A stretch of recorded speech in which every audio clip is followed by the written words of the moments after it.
Okay, parrots. Are you all perching comfortably?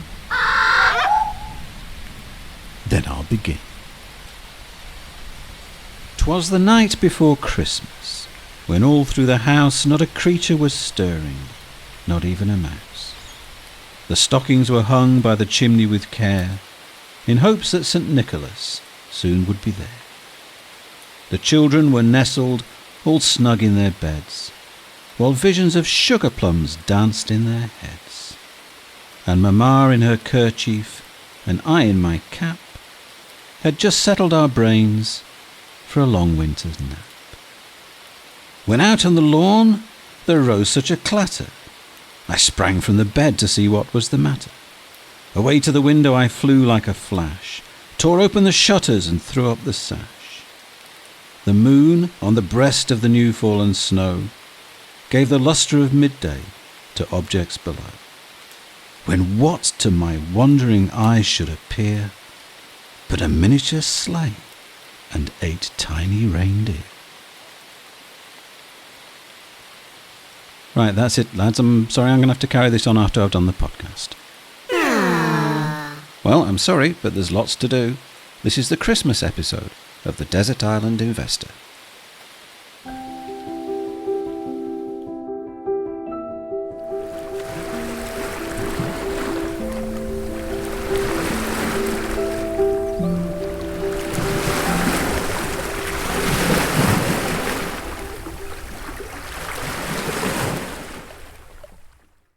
This episode of the podcast is generously hosted by Progressive Equity Research.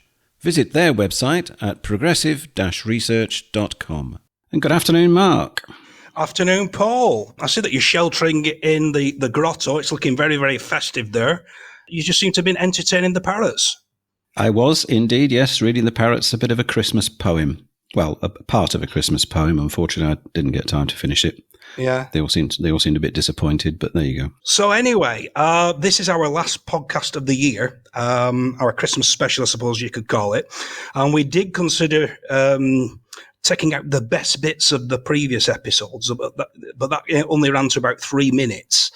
And then we considered splicing all the outtakes together, and that ran for about 8 hours. So we've decided to stay broadly to the existing format, but nevertheless cover some new territory. So today we are discussing another of my holdings, James Halstead, ticker symbol JHD, who are a specialist flooring company based in Bury. Now, they recently held their AGM, but fortunately, I'm still out in Mauritius and I was unable to attend. But thankfully, for the very first time, I have had a proxy represent me, our very own Paul. So this is a watershed moment for me. I've now reached the exalted position where I don't even attend AGMs in person. I send one of my people. All right, very good. Well, I will be giving my thoughts on the AGM a little later. But as per usual, if you could, Mark, please, the base numbers. Right. The company has a market capitalisation of 887 million, a PE of 19.6 and a yield of 3.9%. And that's based on the current share price of £2.05 and a halfpenny. And can you give me the history of when James Halstead first listed and your holding history as well, please, Mark? Yeah, well, they were founded way back in 1915, originally as a textile company, and floated in 1948. And I first purchased in May 2016 at £4.33, and then again in August 2019 at £4.55. So this is another long-term stock, but isn't one that I've added to for some time. Right. Okay. Well, looking at that share price, this does look like a candidate for our new section, Mark's Morgue, as you appear to be significantly underwater on this one. Yeah, well, I'm sorry to disappoint you in your lust for Schadenfreude, Paul. Nice try. But I am underwater, but not to the extent that you suggest, as back in 2021, Halstead issued bonus shares to shareholders for each share held, in effect creating what is probably more widely known as a share split. A share split. So this is a new topic for the podcast. Can you please expand on A share split? Yeah, well, either issuing bonus shares or splitting shares into multiples have in effect the same purpose of dividing the earnings of a company between a greater number of shares. So in this case, with Halstead, twice as many shares are in issue. So broadly, this results in a 50% decrease in the share price. So if nobody's any better or worse off, then where's the wisdom in doing this? Well, the rationale is that it creates greater liquidity as there are more shares in circulation. Also, it is thought that many investors psychologically find high share prices, by that big numbers, off-putting. Over the series, we've covered a number of stocks trading under £1, but also Unilever, where the shares are closer to £40. Now, at the Berkshire Hathaway annual meeting, Warren Buffett usually has to field questions about a possible share split for their A shares. And this is probably an extreme example, but a good one. Berkshire Hathaway A shares are trading at $555,000 each. So just purchasing one share is out of the reach of most private shareholders, especially beginners. Yes, that is quite steep, isn't it? Halstead is a flooring company, and there are different types of floor covering: carpet, wood, laminate. What exactly is the Halstead product? Their first move into flooring was a rubber-based carpet for car interiors, but in the 1950s, they developed PVC flooring, which is marketed as polyfloor. And this was progressively replacing linoleum, lino or oilcloth, which is manufactured from solidified linseed oil, sawdust, resin and jute. Do you remember lino, Paul? I'm sorry, Mark. I am not familiar with the composition of the flooring that I crawled around on as an infant. Yeah. Now, PVC has a number of advantages. It's highly durable and it's fire resistant, unlike lino. And this must have been a big sales advantage back in the day when most properties had open fires. Then there are other properties, anti-slip, for obvious reasons, electrical. Now, some environments are vulnerable to an electric charge. I once had a customer who sold vehicle batteries, and people in the warehouse had to wear special boots, as after circling a pallet with pallet wrap a number of times, they didn't want it exploding. Also, abrasion resistant. You don't want that stone in your shoe damaging the floor on day one. And hygiene.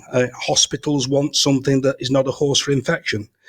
So now in the modern world, we focus daily on anything derived from petrochemicals. You have some experience in this field, Paul. Do you think that the war on, let's clumsily call it plastics, will contain itself to the world of single use, or will this expand to where it is a more permanent use? Lino, by comparison, is made from natural ingredients, but it's highly combustible.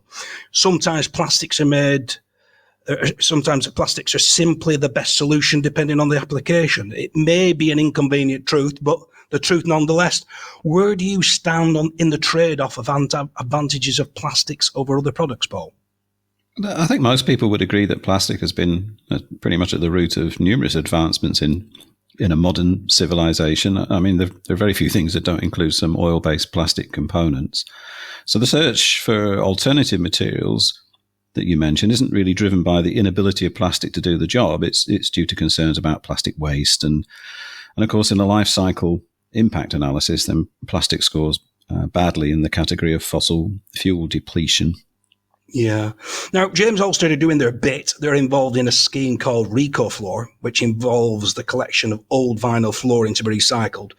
Suitable material is processed back into flooring, with the remainder going into traffic cones. I think that's what you would call downcycling, Paul. Yeah. Now, I've read that PVC can be recycled 6 to 7 times, but recycling doesn't often occur in perpetuity. There's degradation over time. Each time paper is recycled, the fibres become shorter, so you require virgin fibre to make a product fit for purpose. I know you've got some considerable experience in the recycling loop, Paul. Any particular thoughts? Well, my experience was with plastic packaging, which has a completely different set of problems compared to durables regarding recycling. The biggest problem being that the recycling industry has for decades found it more profitable to export our recyclable packaging waste than to actually recycle it. I mean, they'll claim now that there's more investment in domestic recycling infrastructure, but it's only because most destination countries have closed the door to the easy route. So if waste from durable plastics like flooring or PVC doors and windows is actually being reprocessed, that's a good start. Yeah. Right. Well, after the last episode where we covered Somero Enterprises, one of our loyal followers, Declan Hughes, commented humorously on us not covering glamour stocks. We've covered some businesses that you may think are boring products. You could say the same of Halstead. They produce PVC flooring. Now, sometimes for investors, boring is best. Now, perhaps to counteract this dowdy image, in every annual report, Halstead trot out some of the locations where their product has been used. And there are several references throughout the report. Now, some of these are the Media Centre for Paris in 2024 Olympics, the Castle Rock Farm in British Columbia, the Centre for Autism Research at King Faisal's Specialist Hospital and Research Centre in Riyadh, one of the best hospitals in Mexico, the Medicasur, the giant flagship store in Dusseldorf, which is one of the largest manufacturers of high-end bicycles, and then the new headquarters of Deloitte in Milan, which is an NZEB, nearly zero energy building. There's also the Van der Valk Hotel in Sneek, Netherlands, the Hospital de Bolsa in Bogota, Colombia, the Ford factory in Cologne, the Oztec Soccer Arena in Guernsey. And then on their website, they also have things like the Royal Caribbean's Freedom of the Seas cruise ship, some carriages on the Machu Picchu Railway in Peru, Melbourne Cricket Ground, and even the Scott base in Antarctica. It's a bit like a Wickers World Series rolled into one episode. So, Paul, as a marketing man, what's your verdict on the job Halstead have done in glamorising PVC flooring? Well, the quality of their marketing is indeed excellent. And, of course, if I was going to do my Scott of the Antarctic bit, I'd certainly want a decent floor, in my hut when I got there. Yeah. Now, one thing I do like is straight talking. Too often people necessarily complicate their message. This is often a tactic of obfuscation. Now, I'll read you the opening paragraph of the CEO's review. Our business is, in essence, really simple. We create a floor covering fit for purpose. We manufacture in volume and efficiently. We present the product to wholesalers, architects, and end users. Then we sell the product, collect payment, make a profit, and repeat the process. Now, as investors, we can understand what they do. So, boring product, simple business, and yet record turnover of 303.6 million and record profit before tax of 52.1 million. And I believe record dividend, which I know is something that you like. Your share of the profits? Yes, Paul, 8 pence per share for the year. But let me take you back to 1977, Queen Elizabeth II Silver Jubilee. Jimmy Carter becomes the 39th President of the United States. Virginia Wade wins Wimbledon, and a young Mark Atkinson leaves St. John's Primary School for Darwin Moorland High School. Now, ever since 1977, some 47 years ago, Halstead have increased their level of dividend every year. Now, when we think of the world events that have occurred over time, Halstead have just kept ploughing on, unrelenting. Let's just take these last few years. Many CEOs don't let a good macro event go to waste, and it gives a good excuse for underperformance. Brexit, COVID, Ukraine, supply problems, inflation. In stark contrast, Halstead championed the CPTPP. They say, we welcome the Comprehensive and Progressive Agreement for Trans-Pacific Partnership, that is the CPTPP, and note that we already trade in 10 of the 11 countries that now have a free trade agreement with the UK.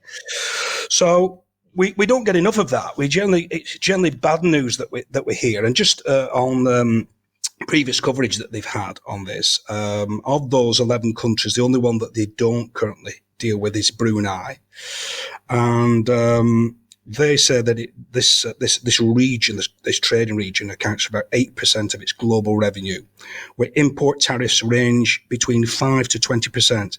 They said this is good news for the competitiveness of our products in these markets. So a real positive there. And supporting that dividend is net cash, which again I know that you like. Yes, a very healthy 63.2 million, but perhaps for a company with a turnover of 303.6 million, then this is perhaps a little bit in excess of their needs. So you're suggesting that there's scope for increased dividends or perhaps a special dividend? Yes, I am. Halstead have been known to make special dividends. I think the last ones were back in 2016 and 2013, so we could be due another. We've touched on this subject when we covered MP Evans, and I think sometimes that record run of dividend increases creates some pressure on the business. They don't want to break that run, and it can become something of an albatross. Can you imagine the CEO and the CFO being the ones under whose stewardship that dividend run came to an end? And there may be the added pressure for the CEO, Mark Halstead, as his father before him was instrumental in that run. So perhaps this is making them overly conservative with that cash. They're factoring in a lot of slack, and by retaining this cash pile and then eking out a modest dividend increase each time, personally, I think they could be more adventurous. This is another AIM-listed business, and I've heard you say that AIM can be a more risky area to invest in, but this looks like a long-established, rock-solid business with a pretty bulletproof balance sheet. Yes, on the end, there's a lot of loss-making, here-today, gone-tomorrow businesses, but also within AIM, there are nevertheless some high-quality, well-established businesses with a proven track record. Again, like MP Evans, been around a long time, family-involved businesses with net cash and that long dividend record. Right, well, let's turn to that AGM. You sent me a message that you had arrived at the AGM, and I noticed that the share price was up 5%, and I thought I'll send Paul again because he's my lucky talisman. But it may have been down to the statement that was released at 7 a.m. prior to the meeting.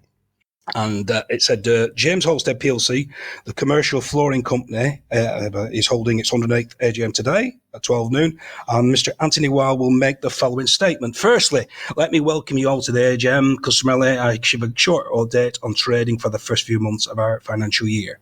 Today, we will approve our final dividend of 5.75 pence per ordinary share. Yet another record dividend, which marks the 47th year of increase. In the first 5 months trading of the current financial year, I can report that whilst our major markets face strong competition, we are seeing improved output and profits, which are materially ahead of the comparatives. We are confident of achieving full-year market expectations of improved bottom-line results and exceeding the half-year comparatives, as well as extending our track record of increased dividends. In addition, cash levels are also materially ahead of prior year comparatives for the first 5 months. I and the board remain positive about the medium-term prospects for the group as a whole. So this is where I turn into Stavros Blofeld, the head of Spectre. I'm in Mauritius in my underground lair, stroking my white cat. What have you to report from the James Halstead AGM number 3? Well, it was the first AGM that I've ever been to. So forgive me if my observations are a bit amateurish, but I must confess I was surprised at how short it lasted. In fact, the formalities lasted for exactly 10 minutes. The chairman gave his speech. A number of motions were proposed. Everybody agreed. Nobody objected. And nobody asked any questions. So on the whole, I guess that counts as a success. I mean, the directors did say that they'd be available should anyone want to talk with them. But I kind of thought the idea was that the questions were asked during the formal part of the event so that everybody could hear the questions and everybody could hear the answers. So I'm not sure that if I was an investor, I would glean any secrets by collaring one of the directors at the bar. But I guess you know better than me about that, Mark. But there were about 80 or so people there, I would guess. Many of them seemed to know each other and they all seemed pretty happy. So good result. Yeah, we obvious what was going on as a layman, Paul, or was it all these arms shooting up in the air and you're wondering what was going on?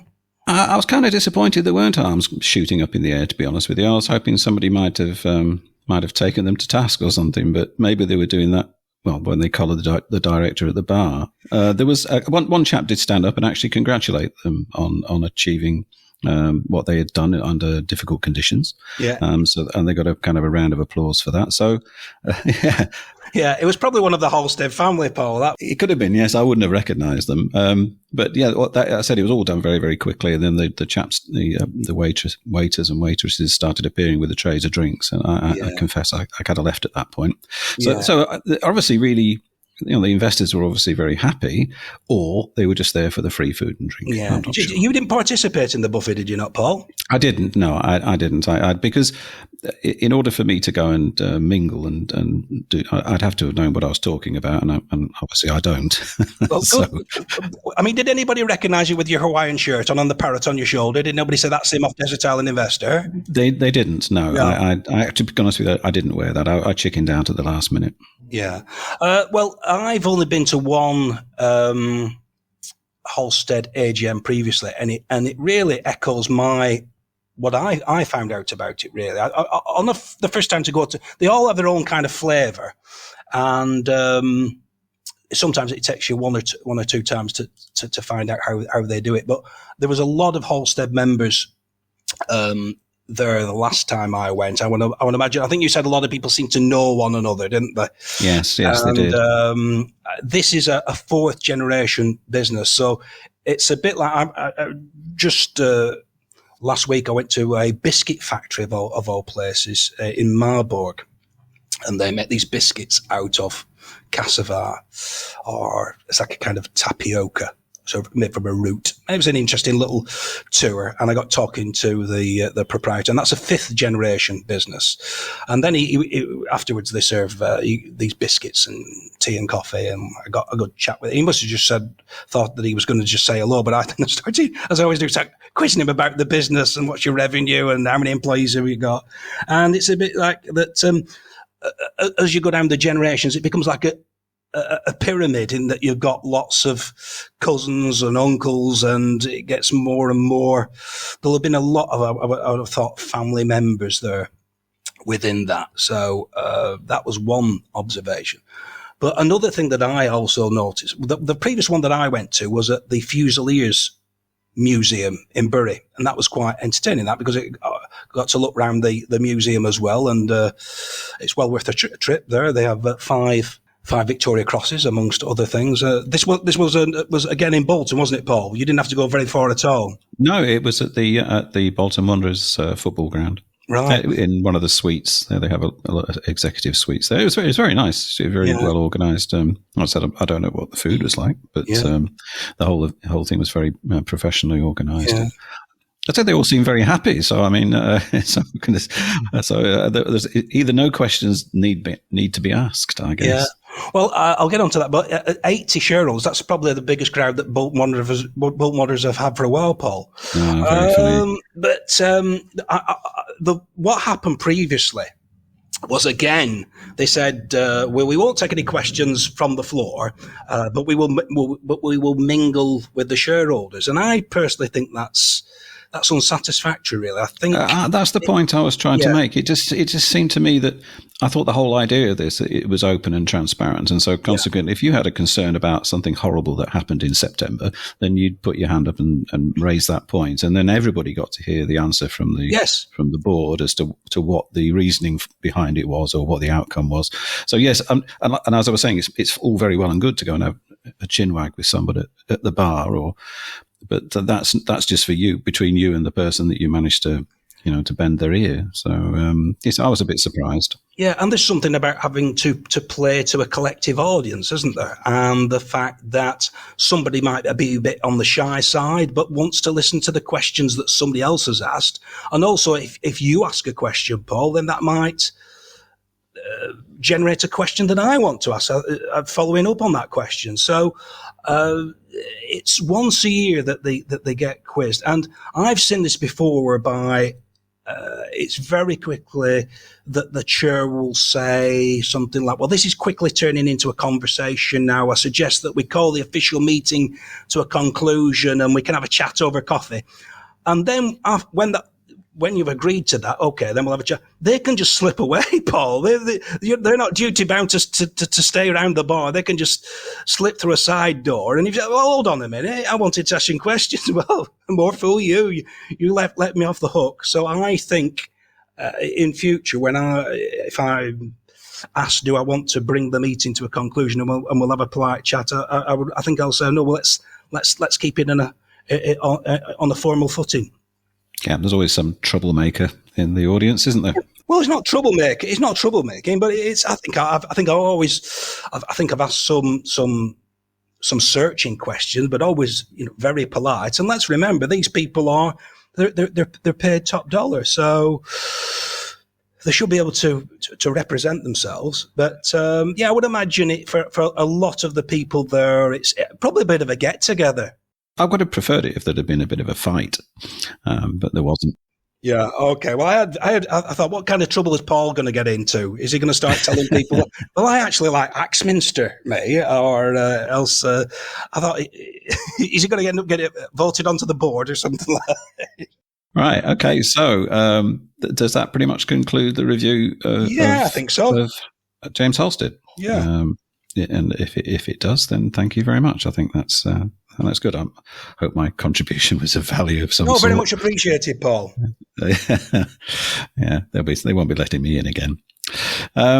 Right. Okay. So we now will be moving on to our standard spot in the show, which is the question in a bottle. And just a point, this is going to be the last question in a bottle that appears within the context of a review, isn't it, Mark? We're changing it slightly. Yeah, we're going, due to its popularity, we're going to hive it out, aren't we, Paul? Yeah, so there'll be a separate set of podcasts. So let's see what's in the bottle today.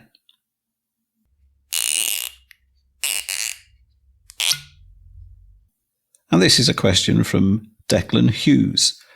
And Declan asks, Mark, do you hold any stock in Next? And if not, is there any reason why not? Right. No, I don't hold Next in the portfolio, and I don't think I ever will. But I had to have a look at it because it's actually done very, very well. I think it's got a market capitalization of 10.3 billion. I think it's the leading clothes retailer in the UK. I think it overtook Marks and Spencer's about a decade ago. And I think it's 44th in the FTSE 100. But the reason is my screening process is that there's vast categories that I didn't even really look under the bonnet of Next, because all I need to know is that it's a retailer. And that's, I don't hold one other retailer, which is Tesco, which is a food retailer, but a clothes retailer. I just think we talk about moat. And I think for something like this, it's very, very vulnerable in that you put a cardigan or a suit on a peg, and it's just so simple for somebody else to do the same thing. We talk about moat and USP, and really there's very, very little that is unique, that's really unique. And the companies that have got what we talk about, this moat, is something that just makes it a little bit more difficult for others. Things like we've covered Unilever, and I like Coleman's mustard. There's only one Coleman's mustard, but there's other types of mustard. And I just think that with retailers, it's just something that could potentially have somebody come along and just eat their lunch. We've seen a number of retailers disappear: Debenhams, British Home Stores, Woolworths, and whenever they disappear, we always seem to be able to find these products from somebody else. And also, you've probably seen I don't think I've got any kind of feel for this market. I'm always happiest wearing a t-shirt and something with an elasticated waist, be that a pair of shorts or a tracksuit bottoms.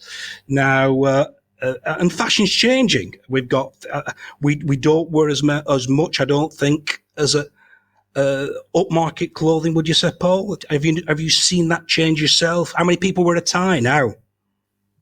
No, not many people wear a tie, I must admit. Yeah. We've got things like dress down Fridays, and people are still buying clothes, but you've got things like Primark have come along, haven't you? And where people buy this, I don't even know the phrase for it, Paul. What is it? Disposable fashion, is it? Or what's it called? I have no idea. I don't. I have been into Primark, I must admit, but I don't know is that a brand that they do, or is it just like a type, a genre of clothing? Disposable? No, I think it's cheap clothing that you can wear it a couple of times and throw it away. That's the kind of. I see. Right. Yeah. That's pretty much anything that women buy, isn't it? Right, okay. Right, we've just lost half the audience now, Paul. Well done there, real faux pas. It is a big problem, apparently, clothing waste. It is. People do throw stuff away that's perfectly good because fashions do change, and people just don't want to be seen wearing something that that's like a bit out of fashion, do they? Like your elasticated tracksuit bottoms, Mark. Yeah.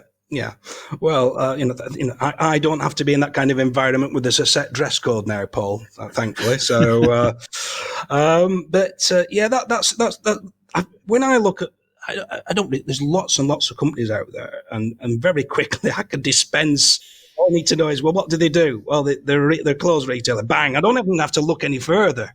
Now they've done very, very well, but it's just not one for me. It's just not something where I think I'd have any kind of feel for, are they losing their grip here? Are they losing their market? Are people not going into next? And, as I've said before, shopping is really something that I don't want to do. So I've got no kind of fashion sense or feel for fashion at all. And I just think that retail is just so easy for somebody to replicate. It's very, very easy for somebody just to do exactly the same thing. They don't even have to own the store. They can just rent it and be up and running very, very quickly and start selling sweaters cheaper than the other people. Okay, right. So not going to happen for you then? No. Declan, I hope that answers your question.